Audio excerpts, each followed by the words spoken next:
Ito pala yung merienda ko habang nagbabantay ng tindahan, my friend.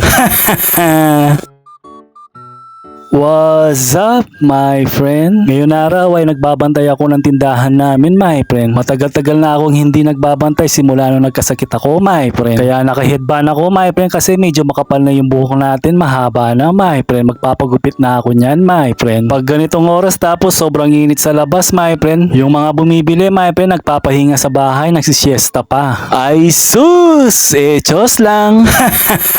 Kaya nilalagyan ko ng harang dyan, my friend. Minsan yung mga bata tuloy sila, baka mahurog sila sa hagdan namin, my friend. Habang walang bumibili, my friend, ito magluluto muna tayo ng merienda natin, my friend. Pag nasa tindahan tayo habang nagbabantay, minsan inisip ko nagugutom kaagad ako, my friend.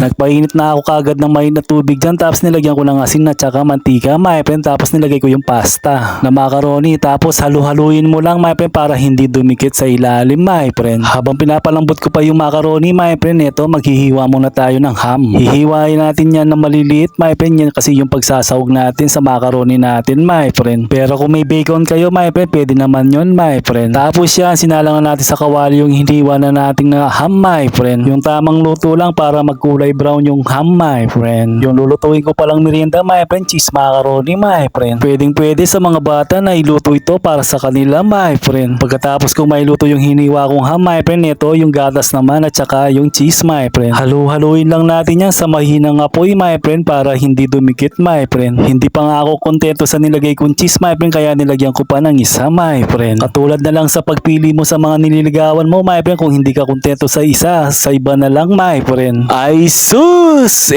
Chos lang.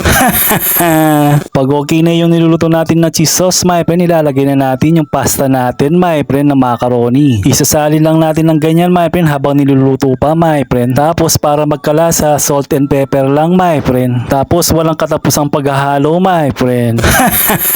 Para magkaroon ng kulay yung niluluto natin na cheese macaroni, my friend, ayan, nilagay ko na yung ham na niluto natin kanina, my friend. Habang niluluto ko nga to, my friend, yung mga alaga ko sa tiyan, my friend, nag-aalboroto na, my friend. At ito na yung niluto natin na cheese macaroni, my friend, ayan. Habang tumatagal, nagiging food vlogger na ako sa mga ginagawa kong video, my friend. Ay sus! Chos lang. Hindi naman talaga kasi ako marunong magluto, my friend. Kinokopya ko lang naman sa iba, my friend. At ito na yung unang tingin ko sa ginawa kong cheese macaroni, my friend. Hindi siya gaano nakakasawa, my friend. Tamang-tama lang yung lasa, my friend, kahit na nagugutom tayo.